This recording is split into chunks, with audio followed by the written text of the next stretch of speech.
বাবা, কেউ এসো, ওই ঝোপের মধ্যে লাশ পড়ে আছে। আরে কেউ এসো, আমার কথা শোনো। আরে কেউ শুনছেই না। আরে এই তো, ও বাবা, বাবা আমার সঙ্গে চলো, ওখানে একটা লাশ পড়ে আছে। এসব চলো আমার বলছেন? সঙ্গে। বলছেন কি উনি? আমি সত্যি বলছি, ওই ঝোপের পেছনে একটা লাশ পড়ে আছে। ভুলভাল বলছেন, চলো। এই ছাড়ো তো, চলো দেখাচ্ছি। চলো। আরে সবাইকে বলছি, কেউ শুনছে না। দেখো কাণ্ড। ও বাবা, শোনো শোনো, আমার সঙ্গে চলো একটু, ওখানে ঝোপের পেছনে লাশ পড়ে আছে। আরে শোনো বাবা, আরে আরে ও ভাই, ভাই শোনো আমার কথা, শোনো শোনো শোনো, ওখানে একটা লাশ আছে, ঝোপের পেছনে লাশ আছে। কেউ শুনছে না। সবার কি হয়েছে বুঝতেই পারছি না, সকলে পাগল হয়ে গেল। সকলকে বলছি যে ওই ঝোপের পেছনে লাশ পড়ে আছে, আমার সঙ্গে গিয়ে দেখো, কিন্তু কেউ আমার কথা শুনতেই রাজি নয়।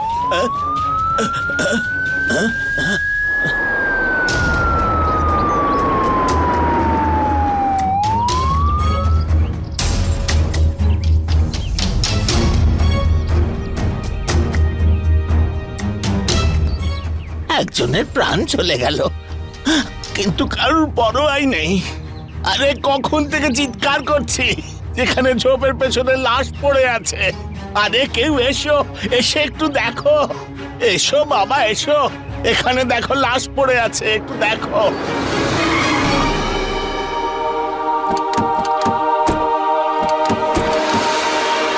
ভালো হয়েছে আপনি এসেছেন, ওই পাতার নিচে লাশ রয়েছে। কতক্ষণ ধরে লোকজনকে ডেকে আমি বলছি যে এখানে এসো, লাশ পড়ে আছে, একবার এসো। এই দেখো দেখি।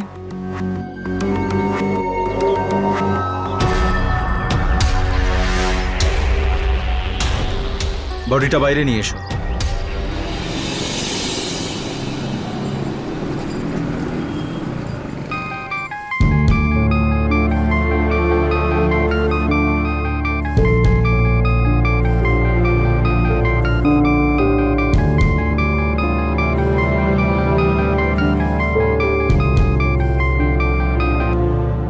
হ্যাঁ মা। কেমন আছিস মা? একদম ঠিক আছি। তুমি? আমিও ভালো আছি। তুই কি করছিস? এই তো চা খাচ্ছিলাম। তুমি খেয়েছো তো? হ্যাঁ হ্যাঁ, আমি তো আমার সব কাজ সময় মতো করে ফেলি। ব্যাস, শুধু তোর জন্যই চিন্তা হয়। আসলে আমি তোকে একটা জরুরি কথা বলার জন্য ফোন করেছি। তোর জন্য একটা সম্বন্ধ এসেছে, খুব ভালো ছেলে। আর আর ব্যাংকের অ্যাসিস্ট্যান্ট ম্যানেজার। তুই আগামী সপ্তাহে চলে আয়, যাতে আমি পাকা কথা দিতে পারি। কি মা, তুমি ওই বিয়ে টিয়ে চক্করে পড়ে গেলে? এতে অসুবিধা কি আছে? খুব ভালো ছেলে ও। আমি করতে পারবো না বিয়ে। এখন আমি জবে প্রমোশন পেতে চলেছি। এখন যদি আমি বিয়ে করি তাহলে সব নষ্ট হয়ে যাবে। আজ পর্যন্ত আমি তো সব কথা শুনেছি। তোর বয়সও চলে যাচ্ছে বিয়ে করার। আর এই বিয়ের ব্যাপারে কতদিন না বলবি তুই? পাড়া প্রতিবেশী কি বলবে যে আমরা মেয়ের উপর নির্ভর করে আছি? মা তুমি না এখন এই ইমোশনাল ব্ল্যাকমেলটা করো না প্লিজ। আরে কি বাজে কথা বলছি আমি? আরে বিয়ে তো করতে হবে নাকি? সারা জীবন তো কুমারী থাকতে পারবি না। এই সব কিছুই তোমার ভালোবাসার ফল। আমি যদি হতাম তাহলে ওকে বাড়ির বাইরেই বেরোতে দিতাম না, আর তুমি ওকে একা বাইরে যেতে দিলে। তোকে বেশি হিরো হতে হবে না আমার সামনে, বুঝলি তুই? মা তুমি ছাড়ো, আমাকে কথা বলতে দাও, আমি ডাকছি ওকে। শোন, মা যেটা বলছে সেটা তোকে করতেই হবে। তুই অনেক চাকরি টাকরি করে নিয়েছিস, এবার তুই নিজের ব্যাগ প্যাক করে নে আর চাকরি থেকে রিজাইন করে নে। দাদা এত ভালো চাকরি ছেড়ে দেবো? কারণ ছেলের বাড়ির লোক চাকরিওয়ালা মেয়ে পছন্দ করে না, বুঝতে পারলি তো? কিন্তু দাদা। দাদা ঠাদা সব ভুলে যা, তুই শুধু এইটুকুই মনে রাখ যে পরের মাসে আমি তোকে নিতে আসছি। কারণ এত ভালো সম্বন্ধ আমরা ছাড়তে পারবো না।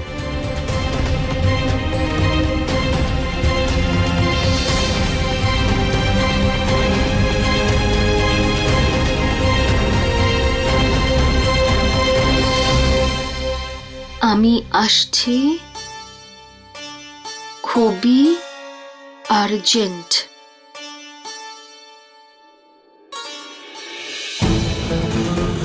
অটো, অটো, আরে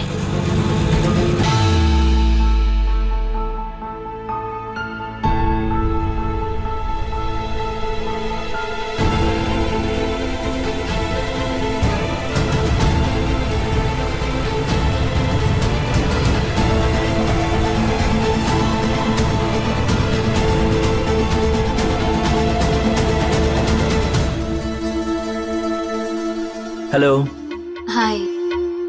আমি তোমাকে ড্রপ করে দেবো? কোথায় যাবে? আরে না না, তোমার শুধু শুধু অসুবিধা হবে, আমি চলে যাব। না, অসুবিধার কিছু নেই। আসলে তোমার অসুবিধা দূর করতে পারলে আমি একটু খুশি হতাম। তোমার এই ফিলিংসটাই তো আমার জন্য প্রবলেম। কথাটা বোঝার চেষ্টা করো। ফিলিংস যদি আসে তাহলে আমি কি করব? বাট আমরা তো ফ্রেন্ড হিসেবে থাকতে পারি, তাই তো? আমি যেখানে যাচ্ছি তুমি সেখানে গেলে জেলাস ফিল করবে। বয়ফ্রেন্ডের কাছে যাচ্ছ? হ্যাঁ। চলো আমি ড্রপ করে দিয়ে আসছি।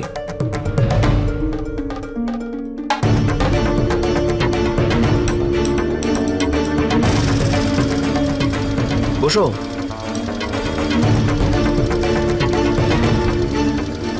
কমফোর্টেবল তো? ইয়েস।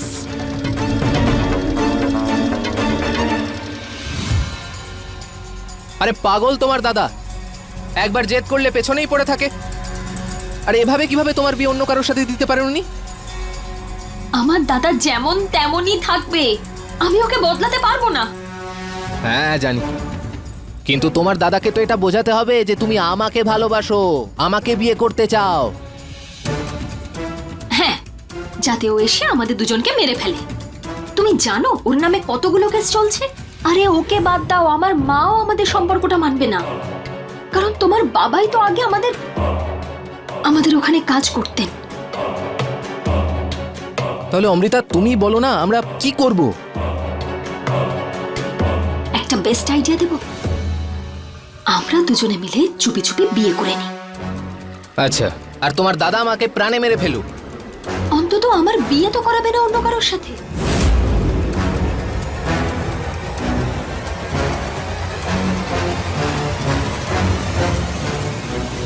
আমি তোমাকে ছেড়ে থাকতে পারবো না। আমিও অমৃতা।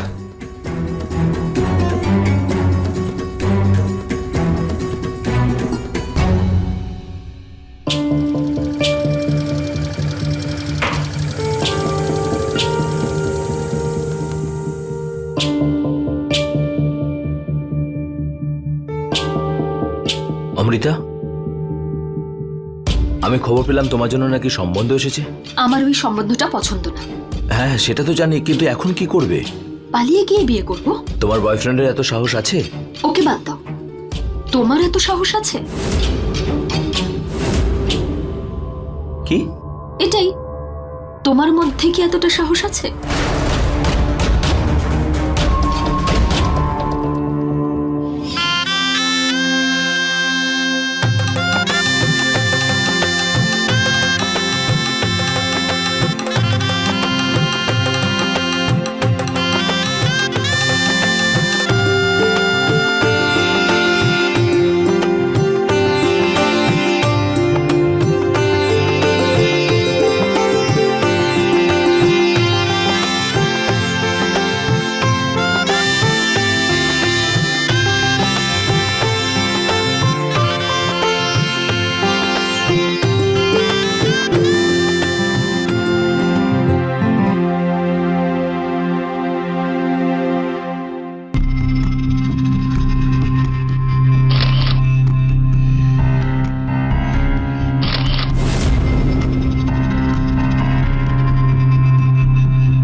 ওকে ছেড়ে দাও, ওকে ছেড়ে দাও বাবা, ছেড়ে দাও ওকে।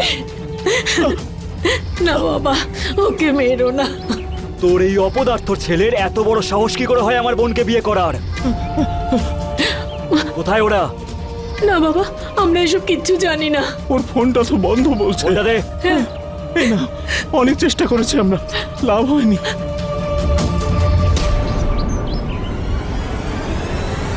যদি ওদের না পাওয়া যায় তাহলে তোদের দুজনকে আমি পুঁতে রেখে দেবো। কি করছিস তুই? থাম এবার, একদম হাত তুলবি না। মা তুমি আমাদের মাঝখানে ঢুকো না। তুমি তোকে চাকরি করতে পাঠিয়েছিলে আর আমাদের লজ্জায় মাথা হেট হয়ে গেল। প্রত্যেক 4-5 মাস অন্তর পুলিশ তোকে তুলে নিয়ে যায়, তখন তোর লজ্জা করে না? মা মারপিটের ব্যাপারে না পুরুষদের মান সম্মান বাড়ে, ওদের নাক কাটা যায় না। আর আমার কথা মনে রাখবে, ওদের দুজনকে আমি ঠিক খুঁজে বের করব।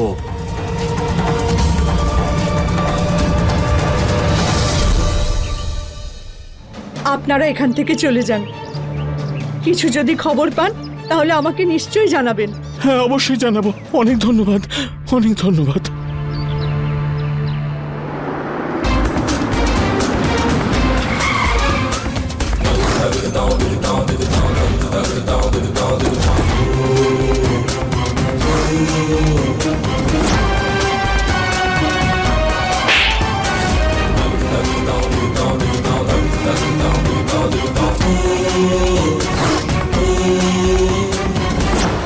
যখন তুই গ্রাম থেকে এখানে এসেছিলিস তখন আমি তোকে কি বলেছিলাম? আমি তোর পড়াশোনার জন্য টাকা পয়সা দিয়েছি কিনা? দিয়েছি তো। তাহলে তার বদলে তোকে কি করতে হবে সেটা জানিস নিশ্চয়ই। আমার বোন যখন ওখানে যাবে তখন তুই ওর খেয়াল রাখবি, ওর যেন কোনো অসুবিধা না হয়, বুঝতে পারলি?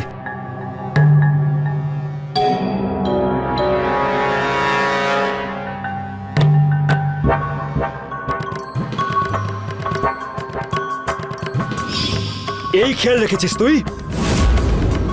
ওদের দুজনের মধ্যে কবে থেকে চলছে? দাদা দুজনে কখনো সখনো দেখা করতো, আমি বুঝতেই পারিনি দুজনে বিয়ে করে নেবে।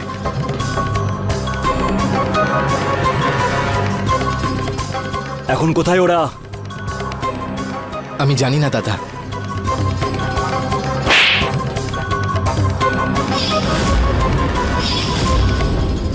যদি আমি জানতে পারি যে তুইও ওদের সাথে হাত মিলিয়েছিস তাহলে তোর মাথা কেটে তোর বাবার কাছে পাঠিয়ে দেব।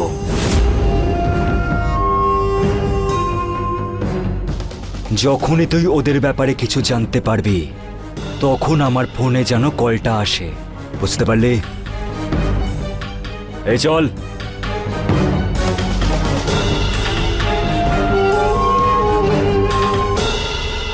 স্যার আমার বোনকে ভুলভাল বুঝিয়ে কিডন্যাপ করা হয়েছে, ওর প্রাণও বিপদের মধ্যে আছে।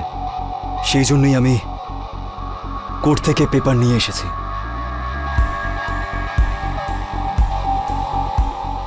দেখুন আপনার কষ্টটা বুঝতে পারছে, আমাদের পক্ষে যতটা সম্ভব আমরা তাই করব। ধন্যবাদ স্যার।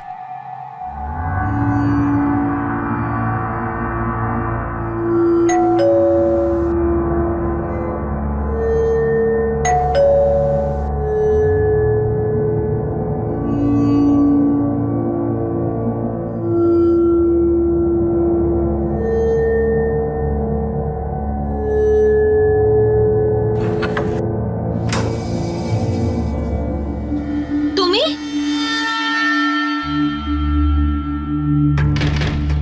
তোমায় কেউ দেখেনি তো? আমি হেলমেট খুলেই নি। এসো, তোমার জন্য কিছু এনেছি আমি। এসো এসো এসো, বসো এখানে।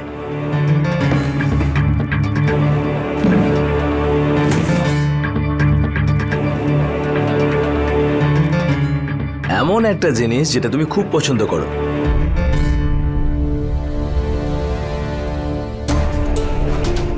পাপড়ি চাট। আই লাভ পাপড়ি চাট। আচ্ছা, একটা প্রতিবেশী ফোন করেছিল আমাকে, তোমার দাদা সমস্ত জায়গা আমাদেরকে খুঁজছেন। যদি আমরা পুলিশের সাহায্য নিই তাহলে কেমন হবে?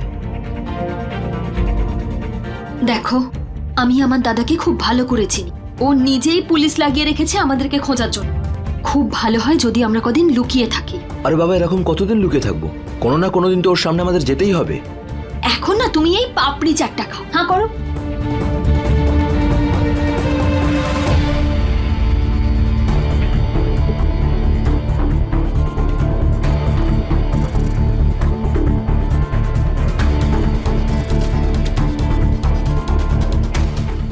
একটা কথা বলবো? জানো তো, এতদিন ধরে তোমার না শুনে শুনে না তোমাকে পাওয়ার আশাটাই আমি ছেড়ে দিয়েছিলাম। আমার তো বিশ্বাসই হচ্ছে না যে আমাদের বিয়ে হয়ে গেছে। অমৃতা, সত্যি করে বলো তো, তুমি হঠাৎ করে বিয়ের জন্য রাজি কেন হলে?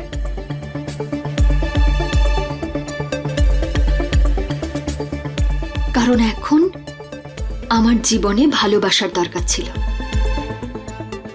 ওই ভীতু ছেলেটা নয়।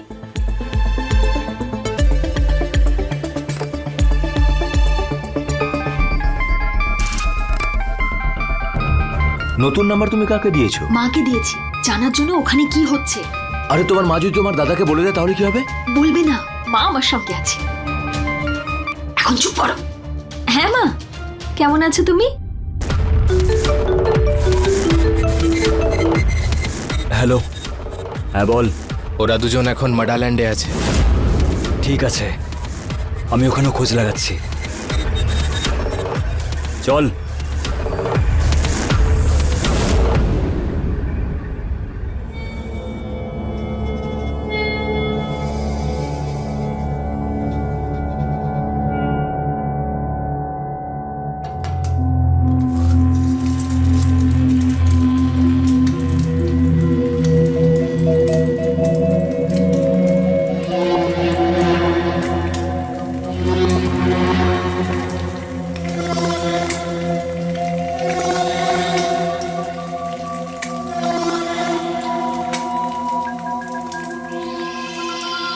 আচ্ছা শোনো, যা যা সবজি বলেছি ঠিক মতো নিয়ে আসবে, ভুলবে না কিন্তু।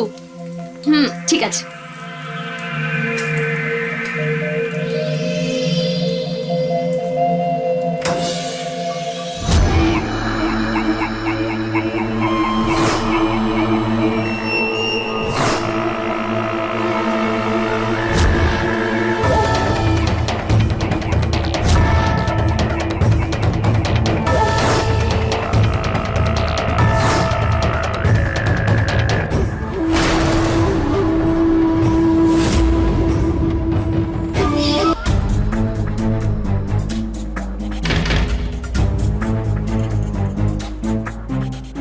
অমৃতা,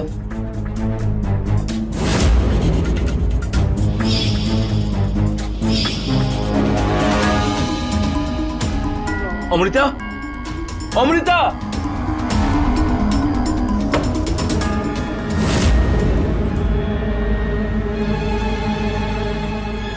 নিশ্চয়ই ওর দাদার কাজ এটা। ও যদি আমার অমৃতার কোনো ক্ষতি করে না, আমি কিন্তু ওকে ছাড়বো না।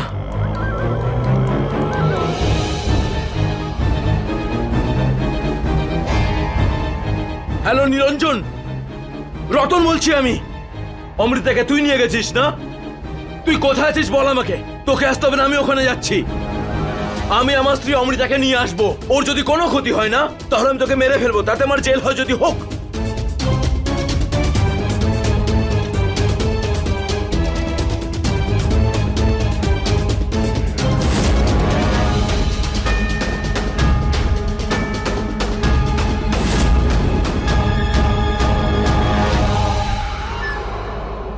নিরঞ্জন,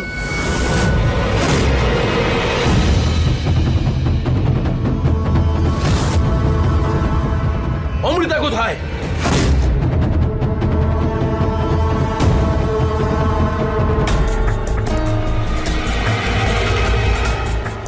এসব নাটক বন্ধ কর। এই প্রশ্নটা আমার। আমি জানি ওকে তুই তুলে নিয়ে এসেছিস।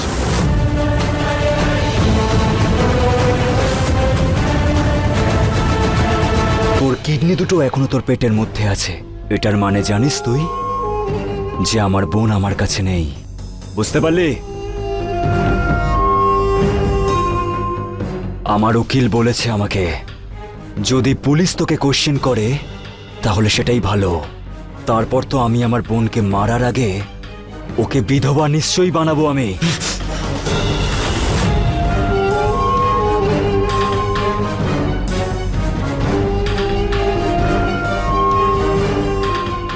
হ্যালো ইন্সপেক্টর বাবু, স্যার আমি নিরঞ্জন সিসোদিয়া বলছি। হ্যাঁ স্যার, কিডন্যাপার আমার হেফাজতে আছে।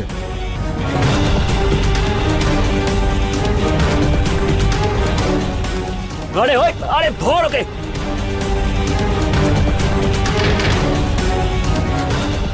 দরজাটা বাইরে থেকে বন্ধ করে দিয়েছে। কোনো জিনিসকে পাওয়ার আকাঙ্ক্ষা খুব বেশি হয়ে পড়ে আর সঠিক আর ভুলের মধ্যে পার্থক্যই দেখা না যায়, তাহলে এমন অবস্থায় ষড়যন্ত্রের খেলা শুরু হয়ে যায়। আর অন্যায়ের আজকের এই কাহিনী ষড়যন্ত্রে পরিপূর্ণ। নমস্কার, আমি হলাম সুধা চন্দ্রন। ক্রাইম অ্যালার্টের বহু এপিসোডেই অন্যায়ের এমন অনেক কাহিনী আপনারা দেখেছেন যা আপনাদেরকে ভাবতে বাধ্য করেছে, কিন্তু আমাদের আজকের এই কাহিনী একেবারেই আলাদা। এই কেসে প্রত্যেকটি ব্যক্তি নিজের স্বার্থের জন্য সমস্ত কিছু করতেই তৈরি থাকে। এখানে সব ব্যক্তি নিজেকে পাকা খেলোয়াড় মনে করে আর অন্যদের দাবার ঘুঁটি বানিয়ে দেয়, যেন প্রতিদ্বন্দ্বীদের মধ্যে যেন দাবার বোর্ড বিছানো আছে। এবার এটাই দেখতে হবে যে কার শিকার হতে চলেছিল আর আসল খেলাটা কে খেলছিল।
অমৃতা, বোঝার চেষ্টা করো। বিয়ের পরে যখন তোমার দাদা আমাদের খুঁজে পাবে তখন এটা ভাববে যে আমাদের মারবে কিভাবে।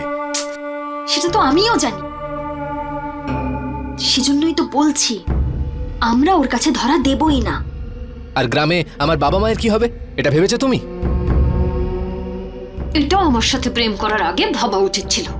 অমৃতা, ভালোবাসা ভেবে চিনতে হয় না, কিন্তু বিয়ে বিয়ে অনেক ভাবনা চিন্তার পরে হয়।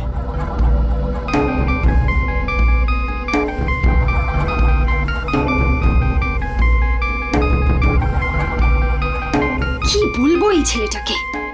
কি হলো? কে? আরে এই ছেলেটা।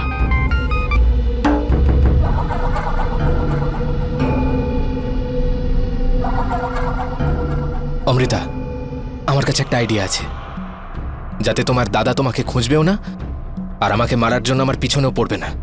কিভাবে? আমাদের এই রত্নেশকে ব্যবহার করতে হবে। দেখো, ও তোমাকে ভালোবাসে, ও কোনো প্রশ্ন ছাড়াই তোমাকে বিয়ে করে নেবে। তারপর তোমার দাদা আমার পেছনে পড়বে না, বরং ওকে মারার জন্য ওর পেছনে দৌড়বে। তারপর তুমি আমার কাছে চলে এসো, আমরা দুজন বিদেশে চলে যাব, নাম বদলে একসাথে থাকবো, খুশিতে থাকবো।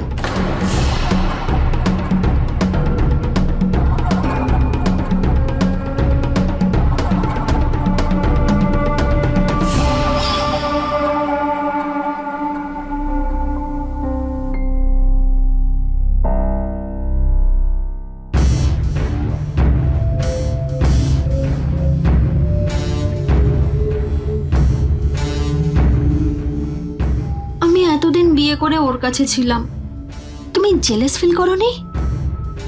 সত্যি কথা বলতে একটু তো হয়েই ছিল, কিন্তু আজ তুমি চিরকালের জন্য শুধু আমার। এটার কাছে তো ওটা কিছুই নয়।